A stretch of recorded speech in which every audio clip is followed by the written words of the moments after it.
Iniciamos um tempo falando sobre batalha espiritual, não somente as questões de possessões demoníacas, mas também falamos diretamente sobre o diabo. Começamos a falar sobre Efésios capítulo 6, sobre a armadura de Deus, e hoje nós vamos retomar esse ponto. Efésios capítulo 6, Paulo sabiamente direcionando esta carta, esta igreja, à cidade de Éfeso, a igreja que era situada no lado da Ásia Menor, da Turquia, uma igreja que precisava compreender sobre este assunto e principalmente nós também no tempo de hoje. Semana passada nós começamos a ler a partir do versículo 10, falando sobre a real importância de possuir a armadura completa, revestivos de toda a armadura de Deus. Não é de uma, duas ou três partes, mas de toda ela.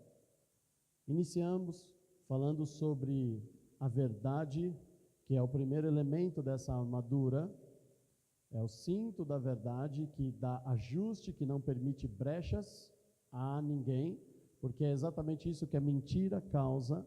Ela expõe brechas, ela dá margem para o inimigo prevalecer sobre a cada um de nós, contra nós. Depois falávamos sobre a couraça da justiça, o elemento que existe para proteger os órgãos vitais e principalmente o coração do soldado, deixando claro a palavra de Deus, amados, que a justiça de Deus, ela excede. As decisões não são emocionais da parte de Deus, elas são em cumprimento à sua palavra. Deus é amor, sim, mas Ele é justiça também. Retomamos ali o estudo, seguindo, falando sobre o quê? Falando também sobre, amados, a necessidade de ter os nossos pés sempre preparados para levar a preciosa semente. Mas o texto é muito claro em dizer que as sandálias que revestem o pé dos soldados é para a preparação do Evangelho. É uma introdução, é iniciação, é sobre o amor de Cristo, os primeiros passos. Não é ali, amados, aonde estaremos contidos um estudo, um discipulado, um aprofundamento, para que a vida permaneça. É muito comum igrejas aonde não se estuda a palavra, onde não se conhece a palavra, você ter uma rotatividade muito grande, as pessoas não permanecem. E não significa que as pessoas que saem da igreja saem para ir para o mundo. Elas acabam indo para outras igrejas, mas não permanecem ali. Porque o que dá sustentabilidade a uma árvore é o aprofundamento da sua raiz. Quanto mais raiz, ou seja, quanto mais conhecimento, mais ela suporta, mais ela resiste às aflições, mais ela resiste ao frio, por mais tempo ela sobrevive na seca, ela é mais forte. E ali ele segue falando sobre outros elementos, aonde nós falamos sobre o escudo da fé e assim terminamos, e hoje nós vamos retomar a partir do capacete da salvação. Então, versículo 17 fala sobre tomai também o capacete da salvação, é isso? E a espada do Espírito, que é a palavra de Deus. Mas vamos ficar ainda na parte A do versículo 17. Tomai também o capacete da salvação. Capacete é o elemento da armadura que protege a nossa mente, que blinda a nossa mente. E hoje nós vamos iniciar falando sobre isso. Segura em Efésios, é o nosso texto base, nós vamos voltar aí, mas vamos avançar um pouquinho mais para frente. Depois de Efésios vem Filipenses, vem Colossenses, e aí você vai chegar em 1 Tessalonicenses. Lá no capítulo 5, Paulo também escrevendo essa carta aos irmãos, vem descrever um pouco mais detalhado o que é este capacete da salvação. Lá no capítulo 5 de 1 Tessalonicenses, versículo 8, amém? Diz assim: mas nós que somos do dia, sejamos sóbrios, vestindo-nos da couraça da fé e do amor, e tendo por capacete a esperança da salvação. Ele usa o elemento do capacete para expressar uma outra colocação importante. Lá em Efésios, ele chama de capacete da salvação. Aqui ele chama de capacete da esperança da salvação. Ele inclui uma outra palavra fundamental aqui. O que é esperança? Para muitas pessoas, esperança é você saber esperar. Esperança, para algumas pessoas, é um sentimento de que uma hora coisas vão acontecer, eu tenho um desejo, eu tenho uma expectativa que mude uma situação para melhor. Esperança para algumas pessoas é você confiar em algo que você aguarda e que com o passar do tempo, aquele problema, o desafio, venha a ser resolvido. Mas a Bíblia vem explicar com propriedade como atingir esse degrau da esperança e como viver pela esperança. E por que isso tem uma conexão ao capacete da salvação? Vamos abrir em Romanos capítulo 5. Esse é um texto completo. Não é por coincidência que esses 3 textos são descritos pelo apóstolo Paulo. Romanos capítulo 5, ele vai ensinar como adquirir e conquistar a esperança e a importância que ela tem. Por que que Paulo chama o capacete da salvação de esperança? Romanos capítulo 5, a partir do versículo 3. E não somente isto, mas também nos gloriamos nas tribulações, sabendo que a tribulação produz paciência. Versículo 4, e a paciência, a experiência. E a experiência, a esperança. E a esperança não traz confusão, porquanto o amor de Deus está derramado em nossos corações pelo Espírito Santo que nos foi dado. Paulo, quando ele vai falar sobre este assunto, ele mostra que existe uma progressão, existem etapas, existem fases que nós vamos galgando até chegar nesta posição de excelência chamada esperança. Esperança é o troféu destes passos que nós estamos lendo aqui. Esperança é o reconhecimento dessa conquista. Mas tudo começa como? Começa com a tribulação, começa com as provações, começa com as dificuldades. Tudo começa com as dificuldades. Não é porque você passa por dificuldades que você adquire paciência. Não. Não é o simples fato de você estar sendo provado que você adquire paciência. Para você adquirir paciência, você tem que tomar proveito da tribulação. Você tem que enfrentá-la, vencê-la, e isso vai produzir como reconhecimento, como troféu, paciência. Agora, se a tribulação te desestabiliza, se a tribulação faz você murmurar, se a tribulação te afasta de Deus, murmura, reclama, não crê, é incrédulo, ou seja, a tribulação não está produzindo paciência. Então você vai ficar sendo atribulado, provado o tempo todo e não vai sair desta primeira fase. No jogo de videogame, você não consegue passar a primeira fase. Você não consegue vencer. Você está ali jogando, mas você não vence. Você não passa. Se você não vencer, você não vai para a segunda etapa. Porque talvez as pessoas pensam assim, bom, o capacete da esperança da salvação é algo que eu tenho. Cuidado, porque essa esperança, ela é muito maior do que aquilo que o dicionário explica, do que aquilo que contaram para você. A esperança, ela é, biblicamente falando, ela é muito maior do que o Wikipédia diz.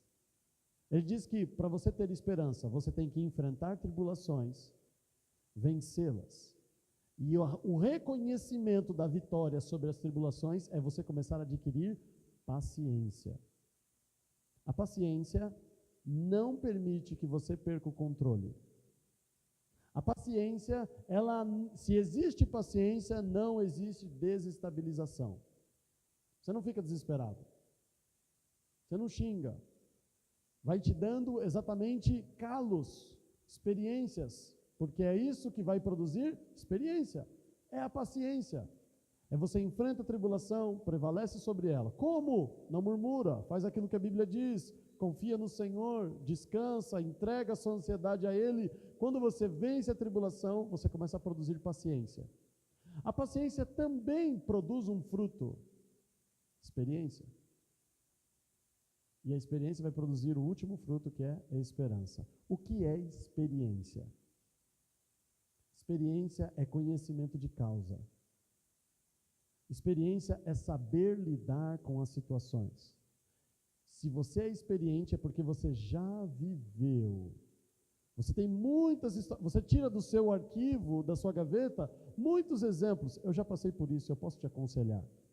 Eu já vivi isso, eu sei como te ajudar, porque eu já passei por isso. Uma pessoa experiente é uma pessoa que já viveu muitos casos, que já passou por muitos problemas. Percebe que a experiência adquirida, ela vem de um curso que fui provado, fui afligido, mas eu aprendi. Eu quebrei a cara algumas vezes, mas aí eu aprendi. Depois que eu aprendi a lidar com isso, eu mantive o controle emocional. A paciência reinou em mim. Por quê? Porque eu fui aprendendo. Isso foi me trazendo experiência, bagagem. Até uma vez eu estava mencionando sobre esse texto, e eu contei um testemunho, quando eu fui trabalhar numa empresa. Eu fui trabalhar numa empresa que no primeiro mês de trabalho meu, eu ia ter que passar por uma auditoria externa, pesada, e eu não sabia nada. E a pessoa que estava me ensinando, 2 semanas depois que eu entrei, foi mandado embora também. Então eu não sabia nada. Aí meu chefe chegou para mim e falou assim: olha, boa sorte. Tenta se inteirar o máximo possível de tudo que tem que ser feito aqui e seja o que Deus quiser. Me deu um desespero. Por quê? Porque eu não tinha experiência. Eu ia passar por uma prova, eu ia passar por uma tribulação e eu não sabia o que fazer. Pergunte se eu fiquei calmo. Não, fiquei desesperado, angustiado. Não sabia para onde eu corria, começava a ler um monte de coisa, daqui a pouco eu falava assim, acho que não tem nada a ver isso aqui que eu estou lendo. Eu não tinha para quem recorrer. Até então, chega uma pessoa, que já tinha quase 30 anos de empresa, assim, cara, eu vou te ajudar. Eu falei, então, eu estou desesperado, porque eu nunca passei por uma auditoria, porque eu nunca passei por isso, eu estou sozinho. Tá bom, vamos lá. Você cuida de 2 áreas. Ele começou a me explicar. Mas e se ele me perguntar isso? Calma, você já faz, tá vendo? É isso aqui. É assim que você controla, é desse jeito. E ele falava com calma. E no dia da auditoria ele esteve junto comigo. O auditor veio, começou a perguntar coisas para mim, eu comecei a ficar com dúvida. Ele falou assim, lembra das etiquetas? Isso. A auditora olhou para mim e falou assim, você não conhece muito o processo? Eu falei, olha, eu estou aqui na empresa há menos de 30 dias. E a pessoa que me contratou foi mandada embora. Então, assim, eu estou ainda numa fase de, tudo bem.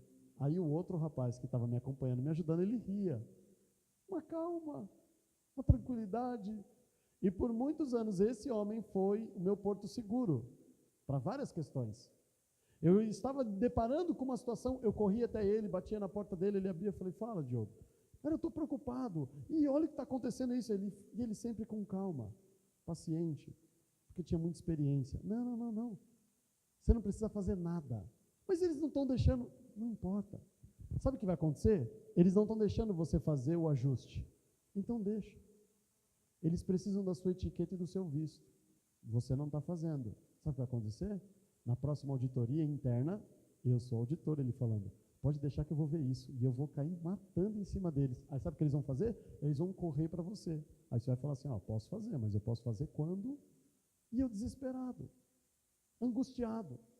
O que a experiência traz? Clareza. Eu sei como agir. Eu sei como resolver isso. Eu já passei por isso. Eu sei como funciona. É uma progressão. Então, esperança não é uma convicção que você tem na sua cabeça aí. Eu já tenho 50 anos. Eu já estou na igreja desde criança. Eu sei o que é esperança. Eu tenho esperança. Um homem, antes da esperança, vem a experiência. Pessoas que viveram muitas situações, que têm bagagem, que sabem como aconselhar, que sabem onde está escrito, que sabem como responder ao diabo quando ele diz, lança daqui, porque a palavra diz, transforma a pedra em pão, porque a palavra diz, sabe como lidar com isso. E diante de muitas experiências, nós chegamos a uma conquista que ele descreve aqui, que é a esperança. Aí talvez você pense assim, o que é então esperança? Ele mesmo vem descrever o resultado da esperança, que acaba explicando o que é. Diz assim, versículo 5 do capítulo 5, e a esperança não traz confusão. O que é confusão? Confusão são situações ou pessoas que estão tomando decisões, caminhos errados, estão no escuro, nem elas têm certeza do que elas estão fazendo, elas não têm garantia. Amados, muitas vezes o homem toma caminhos, como Salomão nos ensina, tendo por certo que são caminhos de paz, mas não são, são caminhos de mal. Por que que o homem toma caminhos errados, tendo a certeza que é o caminho certo? Porque não foi aprovado na tribulação, não adquiriu paciência, não adquiriu experiência e muito menos esperança, porque quando temos a esperança, não existe confusão. Se tivesse esperança no coração de Eva, Eva falaria para a serpente, olha, são bons seus argumentos, mas eu não vou desobedecer a Deus. Eu não tenho dúvida. Confusão é onde existe dúvida. Confusão é onde existe medo. Dois elementos que evidenciam a falta de fé. Confusão é dúvida, é medo. Você vai construir esse negócio mesmo? Não é? Vou. Nunca arredou o pé, nunca disse que ia parar no meio do caminho, nunca desistiu. Por quê? Passados-se 10 anos, 20 anos, 30 anos, 50 anos, Deus não foi falar com Noé. Deus não foi dar uma reforçadinha. Vocês percebem que isso acontece com Abraão? Percebe que isso acontece com Jacó? Deus vem dar uma Isaac, Deus tem que dar uma reforçada naquilo que ele falou. Com Noé, não. Ele falou uma vez, passado quase 100 anos. Você acha que tinha dúvida no coração dele? Não. Esperança, não tem confusão. Ele falou, ele não precisa repetir. Ele não precisa repetir. Ele falou, eu tenho que cumprir. Ponto. Você vê Cristo ouvindo da parte de Deus algum outro direcionamento? No Getsêmani, quando Cristo fala ao Senhor, afasta de mim, não é que ele duvidava do plano de Deus. É porque ele estava angustiado. E Deus não responde. E ele vai para a cruz convicto que é aquilo que ele tem que fazer. Não tem confusão. Esperança não traz confusão. Esperança é a convicção plena. É muito... Amados, presta atenção. O que é fé? Fé é você crer sem os seus 5 sentidos. Você não pegou, você não viu, você não tocou. Alguém te falou e você acreditou, ok? Isso é fé. Mas se no minuto seguinte alguém vier com uma foto que mostra que aquilo que você estava acreditando não é, o que acontece com a sua fé? Ela vai embora. Ela existe e no segundo seguinte ela não existe. Era cego por 30 anos. Aí Jesus fala assim, o que você quer? Eu quero enxergar. Então tá bom, vai. A tua fé te curou. 1 minuto atrás, 10 segundos atrás, não tinha fé para ser curado. Naquele momento tinha. Fé você pode ter agora e pode não ter amanhã. Você pode ter agora e no minuto seguinte também não ter. Você pode ter agora e no segundo seguinte também não ter. Ou não ter agora e no segundo seguinte ter. Isso é fé. Esperança é o quê? É uma fé prolongada no tempo. Você crê hoje, amanhã, passa 10 anos, passa 100 anos, não chove, 3 anos e meio sem chover, nada muda. Nada muda. Passa 50 anos, não chove, nada muda. 400 anos de cativeiro no Egito, nada muda. 40 anos no deserto, Josué e Caleb, nada muda. Não é fé, é esperança. Fé, você pode ter e perder. Esperança não. Esperança é uma fé inabalável. É uma fé, uma convicção, é estar convicto de algo que ninguém consegue tirar de você. É muito mais, amados. Não tem dúvida. Em nenhum momento, por isso que Paulo chama de capacete a esperança da salvação. É a plena convicção da salvação. Inabalável. Mesmo ele dizendo, portanto, o amor do Senhor está derramado. É por sua graça? Sim. É pelo seu favor imerecido? Sim. Mas e a convicção da salvação? Ela existe por meio deste elemento, esperança. É uma convicção que não pode ser negociada. Não tem dúvida. Não tem confusão. É certeza absoluta. Por isso ele chama de capacete da esperança da salvação, como lemos em Tessalonicenses. Voltamos a Efésios. Efésios 6.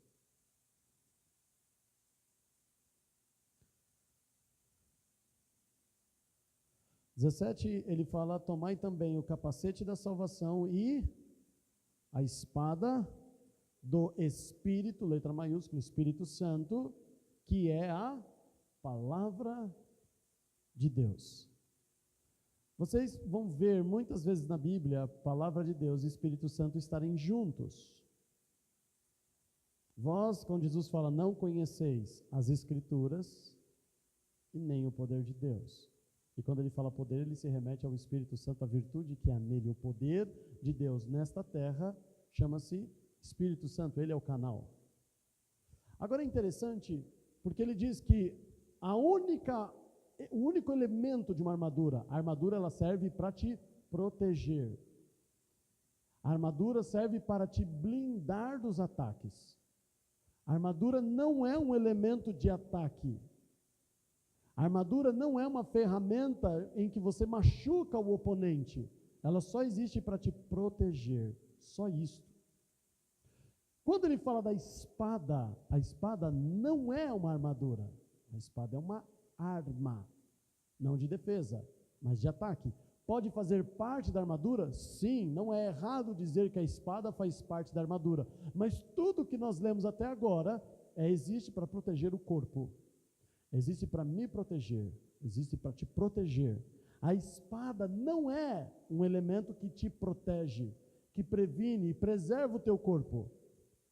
A espada é o instrumento de vitória, de ataque, para destruir o inimigo. Ela não é um instrumento de defesa, mas de ataque. Ela é um elemento fundamental na armadura para prevalecer sobre o inimigo. Porque se você ficar se defendendo dos ataques, o inimigo vai continuar atacando. Ele só para de te atacar quando você o fere.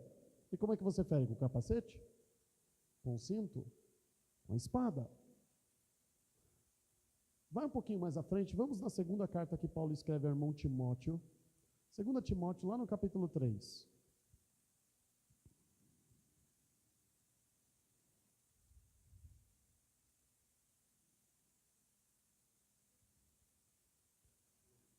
Segundo Timóteo 3, Paulo está trazendo diversas instruções, ensinamentos a Timóteo.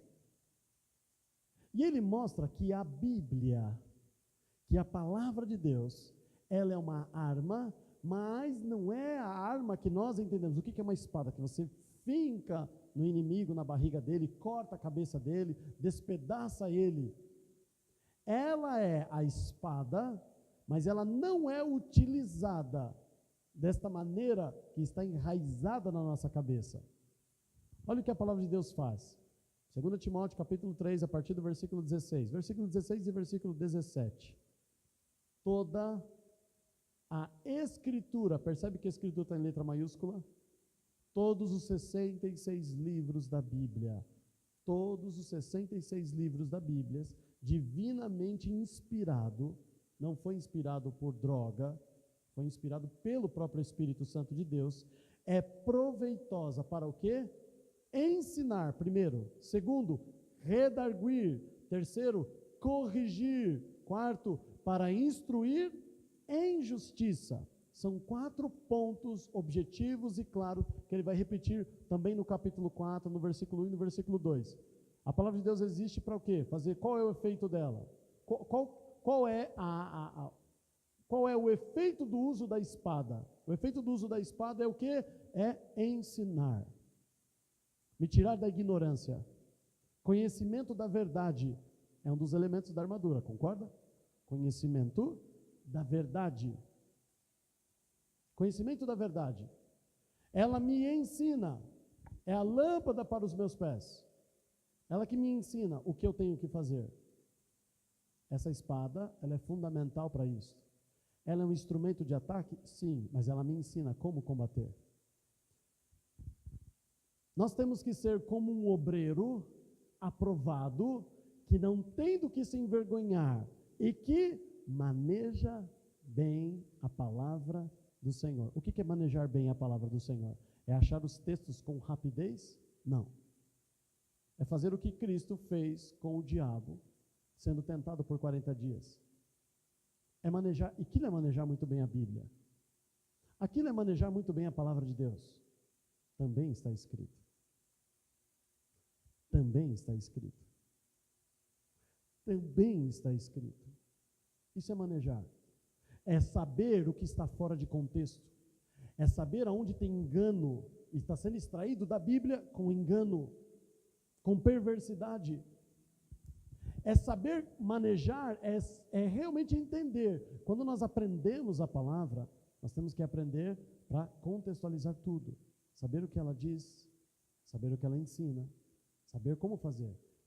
Efeito dela, ensinar, redarguir. Tem alguma versão diferente? Porque redarguir significa, ele fala redarguir para corrigir, não é isso? É diferente aí, Nicolas. Repreensão. É correção. É colocar no prumo. A palavra me ensina, ok? Ela me ensinou. Mas mesmo ela me ensinando, eu posso ainda continuar a falhar. Ela também, além de ser uma professora, ela também é uma vara de correção. Ela me põe no trilho de novo. Ela tem um poder e um efeito de ensinar. Ela tem um outro poder e um efeito de me corrigir. Eu faço uma pergunta aos irmãos. Qual livro que existe na humanidade que tem poder de corrigir o homem? Todos que você pode pensar agora, só ensina. Instrui besteira ou coisas boas. Os livros da escola te instruem, te ensina, mas eles não te corrigem. Mas como assim a Bíblia me corrige? Toda a escritura, letra maiúscula. A palavra de Deus é um ser vivo, diferente dos livros que existem nas bibliotecas. Você está cometendo um erro e o versículo começa a explodir na sua cabeça. A passagem, a colocação, e ela começa a falar com você, não faça isso. Olha o que Sansão fez. Olha o que... Ela caminha com você. O livro te ensina. Beabá.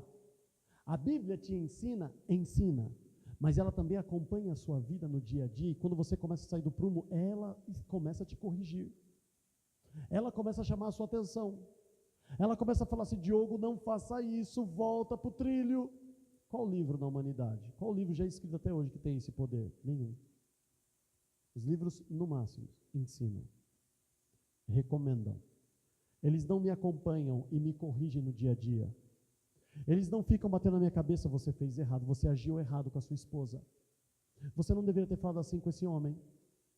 Você não deveria ter tido esse comportamento. Vai lá e pede perdão. Por isso que Hebreus 4:12 diz que ela é viva. Ela está aqui dentro de mim. Ela é um ser vivo. Ela fala comigo. Ela bate no meu rosto e fala, acorda, está errado. Nenhuma escritura tem esse poder, por isso que ela é divinamente inspirada, e para aqueles que não creem é porque não tem esta comunhão. Ela é viva. Ela me corrige. Não é que ela fala assim, não faça isso. Ela me corrige no meio do pecado. Ela me corrige antes de eu cair no pecado. Ela me corrige depois de eu pecar. Ela está caminhando comigo, me chamando a atenção, me corrigindo. O outro efeito dela, ela me instrui, me ensina sobre a justiça. Existe uma essência de todo o ensino bíblico. é fundamentado, não é sobre o amor, é sobre a justiça. Por quê? Por que que essa espada, esse instrumento de ataque, ele não é um instrumento que está ferindo o inimigo, mas ele está tendo efeito em mim? Porque é isto que a espada faz em mim. Versículo 17: para que o homem de Deus seja perfeito e perfeitamente instruído em toda boa obra. Quem me instrui a ser perfeito em tudo que eu faço não é a fé. Não é a minha convicção plena da redenção, da salvação. Não é quando eu falo do amor de Cristo, quando alguém é conduzido ao arrependimento, porque eu fui um instrumento, como Felipe foi para o eunuco, levando o evangelho da salvação. Eu sou aperfeiçoado. Eu vou sendo aperfeiçoado e transformado, não é nessas situações. É por meio da palavra. É quando eu tenho essa interação de obediência a ela, ela me aperfeiçoa. É a palavra que leva o homem à perfeição. É aprender dela, ser corrigido por ela, aplicar-se à justiça. Isto nos aperfeiçoa. Essa é a espada. Ela não é um elemento que você tem que falar para as pessoas. Olha, é isso que significa. Precisa existir uma relação com ela. Precisa ter uma comunhão com ela.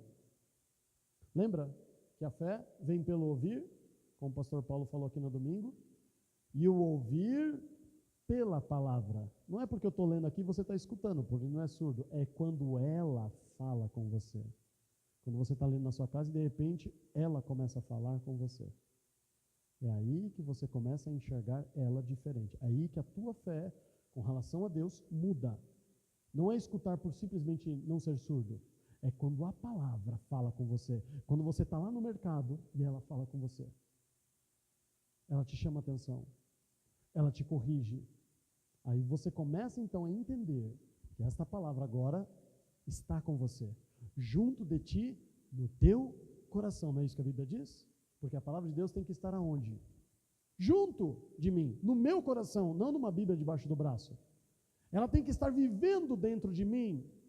Ela tem que estar aqui dividindo alma e espírito, como Hebreus 4:12 diz.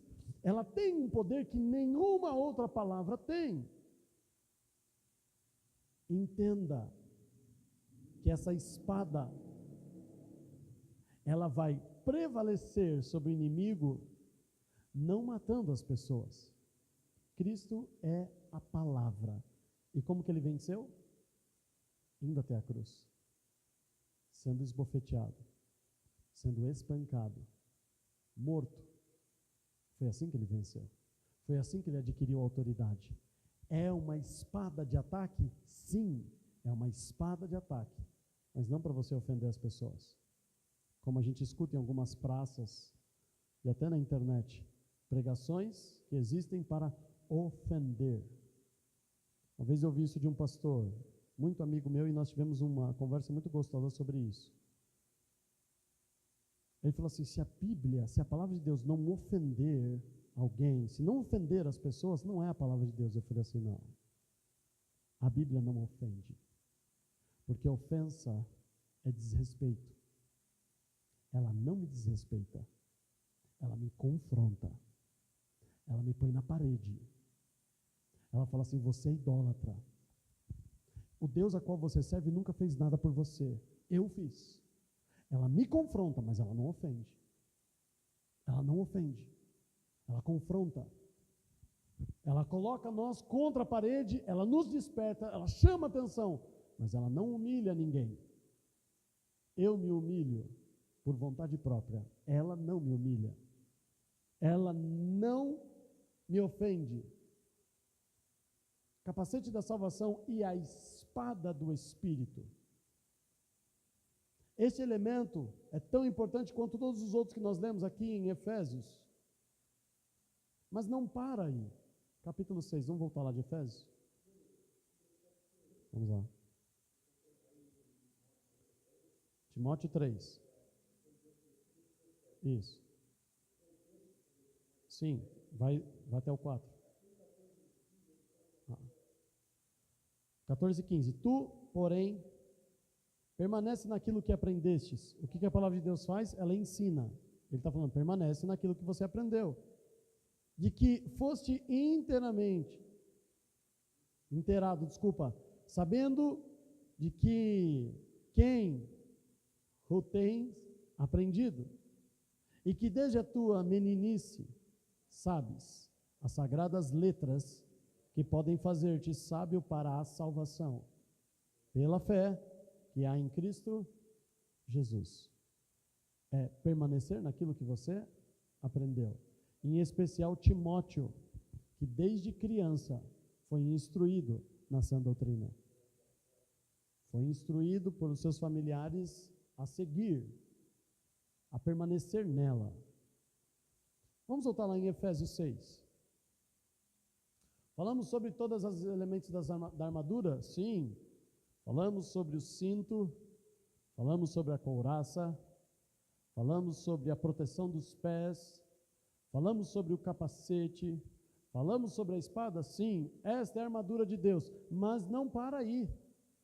O Senhor diz agora qual tem que ser a postura do soldado. Ferramentas, armaduras, os elementos estão aqui propostos.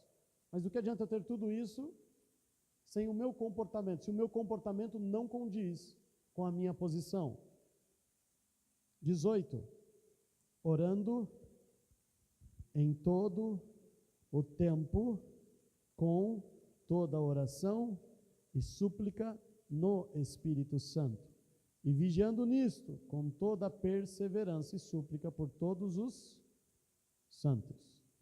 Não adianta você ter toda a armadura, não adianta você ter todas as ferramentas, se você não vigiar. Sansão tinha um dom dado por Deus, uma habilidade única, e foi engolido, porque deu brecha.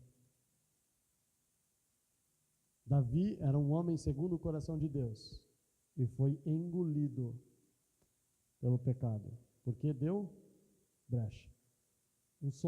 Davi é a exemplificação, amados, perfeita de um soldado de Deus, que sabia usar todas as ferramentas, sabia se defender, sabia como atacar, nunca se apartou dos princípios, não colocava a mão no ungido do Senhor, sabia a importância do que era a arca, a presença do Senhor, sabia o valor que era cuidar do povo de Deus, muito mais do que ele cuidou mais do povo de Deus do que a si mesmo.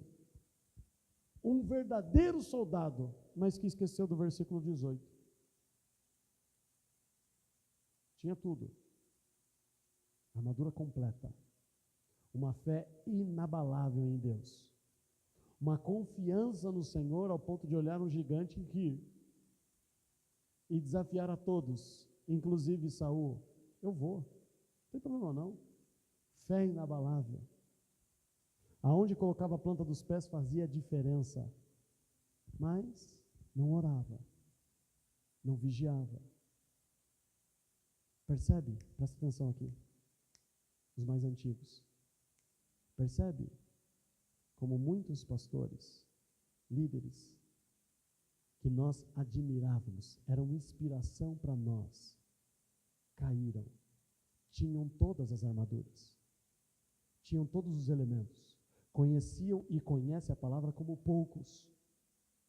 Mas por que prevaleceram contra ele? Por que foram vencidos? Porque se preocuparam só com a armadura.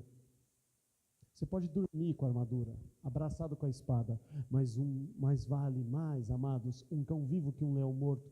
Você dormindo, não é nada. Facilmente o inimigo corta a tua cabeça. Com armadura e tudo, com espada e tudo. Do que adianta ter conhecimento bíblico, do que adianta ter todos esses elementos, se não vigia, se não ora, se não está alerta, atento, facilmente vai ser vencido. Esses homens que por muitos e muito tempo foram admirações para a igreja do Senhor, no Brasil e fora dele, Começaram no espírito e terminaram na carne, por quê? Porque não tinham a armadura? Tinha. Notoriamente nós víamos que tinha. Notoriamente nós percebemos que eram verdadeiros soldados de Deus.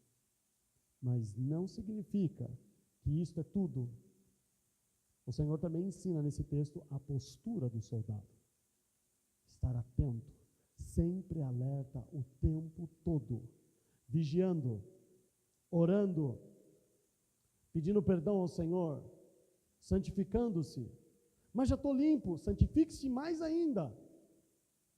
É isso que evita a queda do homem. Não é só ter as armaduras.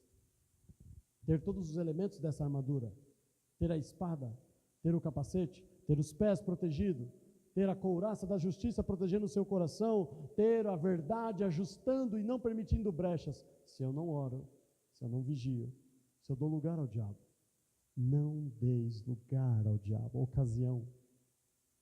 Não deis. E as pessoas param no versículo 17, e o 18 é tão importante quanto. Porque nós vemos raramente homens chegando a essa estatura e ainda sendo engolidos, porque ignoram a importância do vigiar e orar. Mais vale um cão vivo que um leão morto. Em outra oportunidade falávamos disso. Jesus estava no barco, dormindo. E o que aconteceu com o mar e com o vento? Eles se levantaram contra o barco. Os discípulos estavam desesperados, porque eles estavam quase prestes a morrer. Estavam à beira da morte. Jesus é acordado de uma forma desesperadora pelos seus discípulos. E Jesus corrige os discípulos e repreende o vento e o mar. E o vento e o mar fazem o quê? Emudece. E obedece a sua ordem. Os discípulos olham um para o outro e falam assim: que homem é esse? Que o mar e o vento lhe obedecem. A pergunta que eu faço a vocês: o mar e o vento conheciam Jesus? Sim, ele é o pai da criação. Eles são loucos, sabendo quem está naquele barco de se levantar contra ele? O vento e o mar são insanos, ao ponto de saber que Jesus está repousando naquele barco e se levantar contra ele? Quem é Jesus dormindo? Ninguém. Ninguém. Jesus está nos dando esse exemplo. Eu sou o verbo de Deus, mas se eu não estiver acordado, se eu não estiver vigiando, até aqueles que me temem, me matam. Mais vale um cão vivo que um leão morto. Do que adianta ele estar dormindo? Entende o ensinamento? Do que adianta eu ter todas essas armaduras? Ser um discípulo do Senhor, que faz sinais e prodígios, que prega a palavra com autoridade, se eu não estou vigiando? Quem me guarda enquanto eu estou dormindo? O Senhor, amados, tem que nos guardar, como Ele ensina no Salmo 127. Eu guardo, porque enquanto vocês estão dormindo, o inimigo está querendo matar vocês. Por isso eu tenho que proteger vocês quando vocês estão em descanso. É assim em todo o exército. Enquanto o exército dorme, as sentinelas estão vigiando. Por isso, amados, tão importante como ter a armadura de Deus, toda ela, é também aplicar-se à oração, vigiar e orar. Não no próximo domingo, provavelmente no outro domingo, nós vamos falar exclusivamente sobre oração, se o Senhor permitir. Amém?